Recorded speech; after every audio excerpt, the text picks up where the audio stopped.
खटाव तालुका पाणी संघर्ष समितीच्या वतीने विविध मागण्यांसाठी वडूज येथे बेमुदत आमरण उपोषण व आंदोलन सुरू।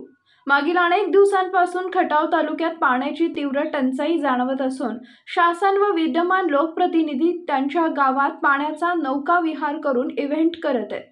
वास्तविक ज्या मतदारसंघाने आपल्याला आमदार केले त्या सर्व मतदारसंघात लोकप्रतिनिधींचं समान लक्ष पाहिजे।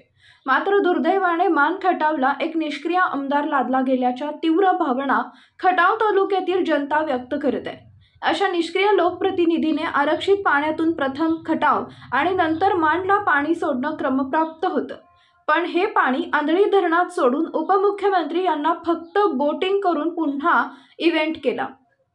जनता एकीकडे खरोखर पाण्याविना तळमळत असताना लोकप्रतिनिधींनी इव्हेंट घेणं ही अक्षरशः लाजिरवाणी गोष्ट असल्याचं संतप्त वक्तव्य राष्ट्रवादी शरद पवार काँग्रेसचे मान खटाव नेते माजी आयुक्त प्रभाकर देशमुख यांनी वडूज तालुका खटाव येथे केलं।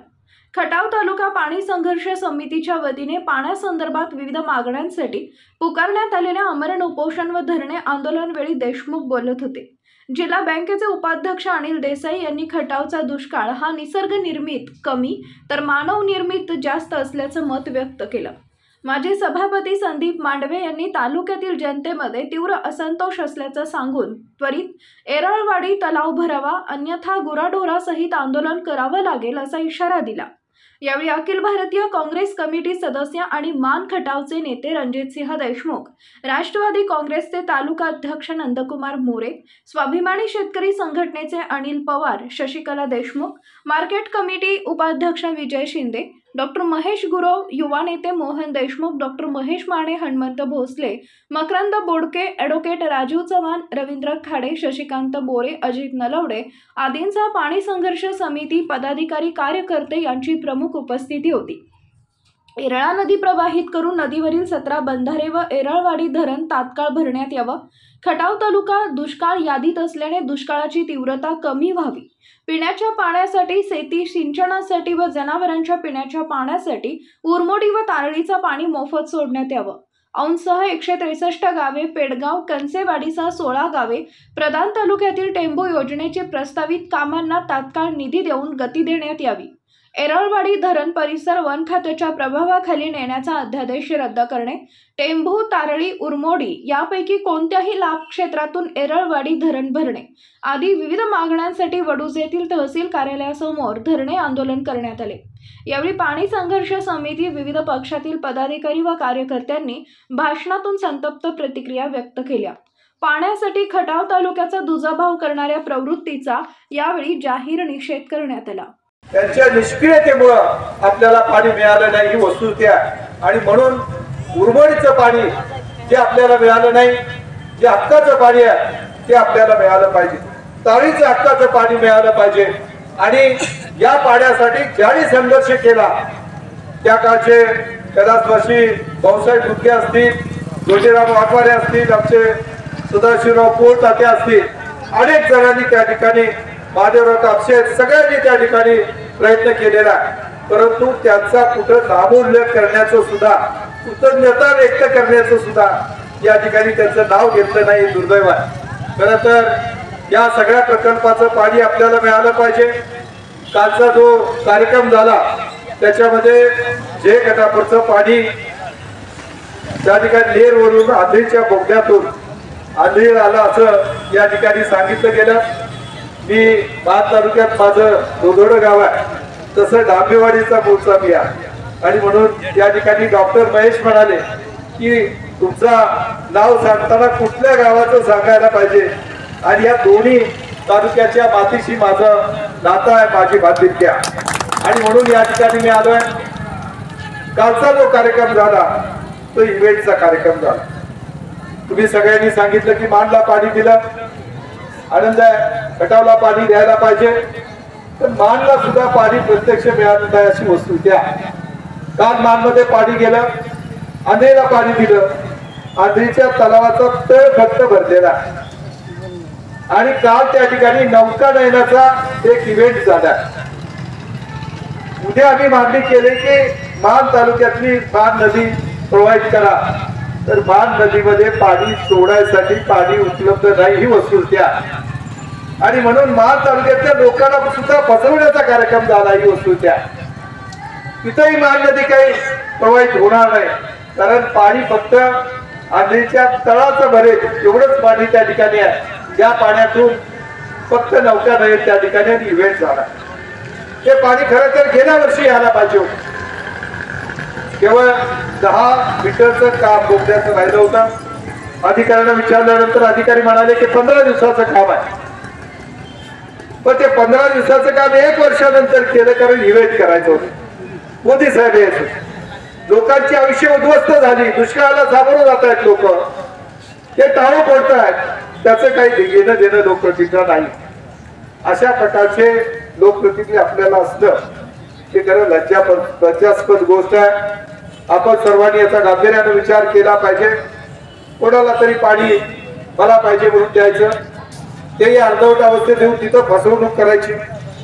आणि येरा नदी, ज्या येरा नदीमध्ये जे गटापूरचा पाण्याचा जो प्रकल्प आहे त्या प्रकल्पामध्ये या नदीवरचे 15 बंधारे भरणं अपेक्षित आहे.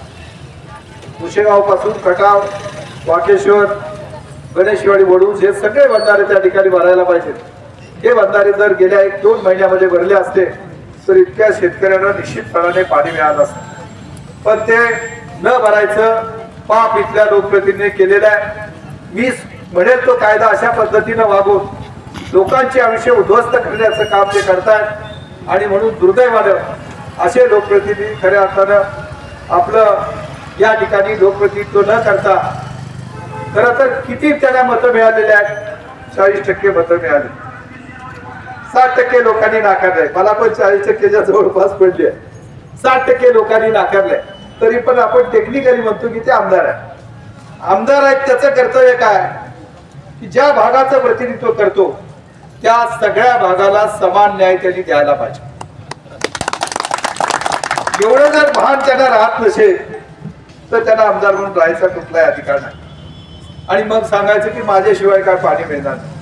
लोक काय गुलाब आहेत घेऊन द्यायचं, पाया पडायचं, मग पाणी द्यायला तुम्ही काय खासगी पाणी आहे? तुम्हाला दिलाय का अधिकार आहे कोणी? अरे लोकांनी तुम्हाला निवडून दिलंय, त्यावेळेला तुम्ही लोकांचे प्रश्न आणि लोकांचे अश्रू पुसायचं काम करायला पाहिजे. दुर्दैवानं ते केलं जात नाही. आणि म्हणून ज्यांनी खऱ्या अर्थानं त्या पाण्यासाठी आपलं आयुष्य वेचलं, खूप मोठं योगदान दिलं, त्यांच्याबद्दल या ठिकाणी कृतज्ञता व्यक्त करतो. आणि त्याचबरोबर खटाव तालुक्याचे हक्काचं पाणी आहे ते मिळालं पाहिजे, यासाठी राष्ट्रवादी काँग्रेस शरदचंद्रजी पवार पक्षाच्या वतीनं केवळ पाठिंबा आहे तर याच्यामध्ये आम्ही सर्वजण सक्रिय त्याच्यामध्ये सहभाग घेऊ. पवार साहेबांनी त्यानंतर 2009 मध्ये टेंबूचं 2.5 TMC पाणी आहे त्या आदरणीय पवार साहेबांच्या मुळे मिळालं ही वस्तुस्थिती आहे. त्याला माहीत पण नव्हतं. त्यावेळेला सांगलीच्या विभागानं, इरिगेशनच्या विभागानं 8 TMC पाणी उपलब्ध करून द्यायचा प्रस्ताव पाठवला. त्यावेळेला पवार साहेबांनी त्याच्यामध्ये इंटरव्हेन केलं आणि महाविकास आघाडीच्या मुळे 2.5 TMC पाणी टेंबूचं मिळालं ही वस्तुस्थिती आहे. आता काही JR सांगत असले तरी JR सुद्धा कसा वाचायचा हे 14 वर्षात त्यांना कळालं पाहिजे. आता जे पाण्याचा JR काढलेला आहे तो पाण्याचं फेर वाटप केल्याचा JR आहे. मूळचं त्याच्यामध्ये पहिलं वाक्य आहे की महाविकास आघाडी सरकारच्या काळामध्ये जे मंजूर झालं त्याला अनुसरून हे फेर वाटप झालेलं आहे. आणि म्हणून टेंबूच्या पाण्याचं आरक्षण झालं. त्याच वेळेला कृष्णा खोरेनं 5 कोटी रुपये उपलब्ध करून दिले होते. त्या 5 कोटीच्या माध्यमातून खटाव आणि महाड मधली जी गावं आहेत 48 गावं त्याचा सर्वे करायसाठी उपलब्ध करून दिले. त्याचा सर्वे पूर्ण झाला होता आणि त्या सर्वे नंतर त्याला मंजुरीच्या प्रक्रियेमध्ये मंजुरी झालेली आहे. मला एवढंच या ठिकाणी सांगायचं आहे की जे टेंबू बद्दल झालं तेच औंध बद्दल झालेला. औंधचा सुद्धा प्रस्ताव महाविकास आघाडीच्या सरकारच्या काळामध्ये त्या ठिकाणी पाण्याचं आरक्षण झालं आणि पाण्याचं आरक्षण होऊन सर्वे सुद्धा त्याला पूर्ण झालाय आणि तो सर्व अंतिम टप्प्यामध्ये आहे. पण प्रत्येक ठिकाणी मी केल्याशिवाय होणार नाही अशा प्रकारची भावना घ्यायची, लोकांना जेरीस आणायचं आणि त्यांना एक गुलाबासारखं वागवायचं आणि मग निवडणूक आली तर मात्र अंगात येते की पाणी माझ्याशिवाय काही येणार नाही. आमच्याकडे बिजवडीला येऊन त्यांनी सांगितलं मागच्या वेळेला की बिजवडीला पुढच्या 6 महिन्यात पाणी दिल्याशिवाय निवडणुकीचं भाषण आहे, रेकॉर्ड आहे की पुढच्या 6 महिन्यात जर पाणी दिलं नाही तर आमदारकीचा राजीनामा देतो. त्याच्यानंतर 4 वर्ष होऊन गेली, अजून काय विसरून गेलेले आहे. असे लबाड माणसं त्या ठिकाणी आपल्याकडे दुर्दैवानं आहे आणि लबाड माणसांच्या मुळे खऱ्या अर्थानं पाण्यापासून आपण वंचित राहिलोय. आपल्याला हक्काचं पाणी आहे, कुणी लबाडी केली म्हणून आपलं पाणी हरवलं त्या ठिकाणी हिसकावून घेतलं जाणार नाही. यासाठी आपण सर्वजण एकत्र येऊन खटाव तालुक्यामध्ये जे पाण्याचा प्रश्न आहे त्यासाठी जे हक्काचं पाणी आपल्याला रिझर्व झालेलं आहे ते पाणी सगळं प्रत्यक्षात वापरलं जाईल. मला माहिती आहे हा दुष्काळ निसर्ग निर्मित जेवढा आहे तेवढाच हा दुष्काळ मानव निर्मित आहे. अधिकाऱ्यांच्या चुकीनं मागच्या काही दिवसापासून आपण बघतोय की उरमोडीचं पाणी या खटाव तालुक्यामध्ये येणार. पेपरमध्ये तुम्ही वाचताय. कालवा समितीमध्ये रणजित भैया काही दिवस तुम्ही कालवा समितीमध्ये होता. मी पण सिव्हिल इंजिनियर आहे. मला माहिती आहे कालवा समितीमध्ये 1 जानेवारीच्या ते 10 जानेवारीपर्यंत पहिल्यांदा उरमोडीचं रोटेशन हे कालवा समितीमध्ये ठरलं होतं. आज जवळजवळ 26 फेब्रुवारी आल्या. 3 महिना हे अधिकारी काय करतायत? कालवा समितीमध्ये ठरलेलं पाणी का सोडलं जात नाही? नक्की काय अडचण याचं उत्तर या अधिकाऱ्यांनी कुठेतरी दिलं पाहिजे. म्हणून मी सांगितलं दुष्काळ फक्त निसर्ग निर्मित नाही, तर हा दुष्काळ मानव निर्मित आहे.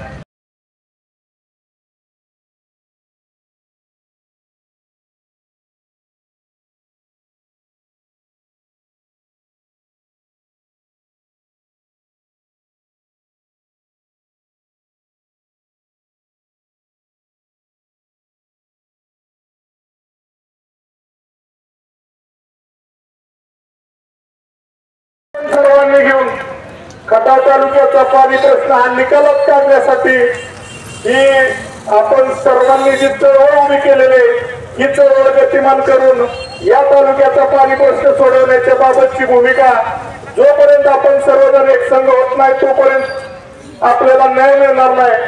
आज आपण परिस्थिती बघितली. मला इथे यायला उशीर झाला. माझ्या गावची यात्रा आहे. खबरवाडीचे शंकरराव घरी आले होते. त्यांना म्हणलं ताई मी सकाळी 8 वाजल्यापासून आतापर्यंत गावाला प्यायला पाणी नाही, कशा पद्धतीनं नियोजन करायचं म्हणून नाही कडेवाडीच्या कॅनलच्या कडून विहीर कुठली चांगली आहे, कसे पाणी नेता येईल या संदर्भातला विचार करत होतो. 10 दिवस पाणी येत नाही. डॉक्टर महेश गुरेने आता सांगितलं की ज्या वेळेला माणूस पदावर असतो किंवा त्याची काहीतरी आपण देणं लागतो गावासाठी याच्यासाठी त्यावेळेला त्या माणसाची काय भूमिका असते तर ती पार पाडण्यासाठी सकाळी आम्ही 8 वाजल्यापासून 12 वाजेपर्यंत फिरत होतो. पण इतकी वाईट तर प्यायला पाणी नाही, शेती पाण्याचा तर विषय सोडून द्या. Bureau report Lokrashtra news Satara.